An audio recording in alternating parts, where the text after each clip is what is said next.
आपल्या परिसरातील ताजी आणि महत्त्वाची अपडेट पाहिजे आहे तर मग आजच C24 तास या आपल्या YouTube चॅनलला लाईक करा, शेअर करा, सबस्क्राइब करा आणि बेल आयकॉनवरती क्लिक करायला अजिबात विसरू नका। गेल्या 3 वर्षांपासून माजी मंत्री प्राजक्त तनपुरे यांची ईडी मार्फत चौकशी सुरू आहे। आज त्या ईडी प्रकरणाचा निकाल लागलाय। न्यायालयाने तनपुरे यांच्या बाजूने निर्णय देत त्यांना क्लीन चिट दिल्याची माहिती समोर येते। त्यामुळे तनपुरे यांना मोठा दिलासा मिळालाय।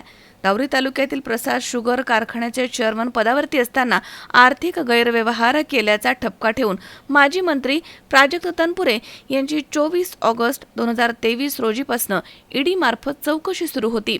दरम्यान माजी मंत्री प्राजक्त तनपुरे यांनी न्यायालयामध्ये आपली बाजू मांडली आहे। चौकशी अंती या प्रकरणात काही तथ्य नसल्याचे न्यायालयाच्या निदर्शनास आलं आहे आणि आज अखेर 22 एप्रिल 2026 रोजी न्यायालयानं तनपुरे यांच्या बाजूनं निकाल दिलाय। त्यामुळे तनपुरे यांच्या ईडी प्रकरणामधील न्यायालयीन लढ्याला यश आलंय। ईडी प्रकरणामध्ये तनपुरे यांना क्लीन चिट मिळाली आहे। त्यामुळे तनपुरे समर्थकांमध्ये उत्साह दिसून येतोय।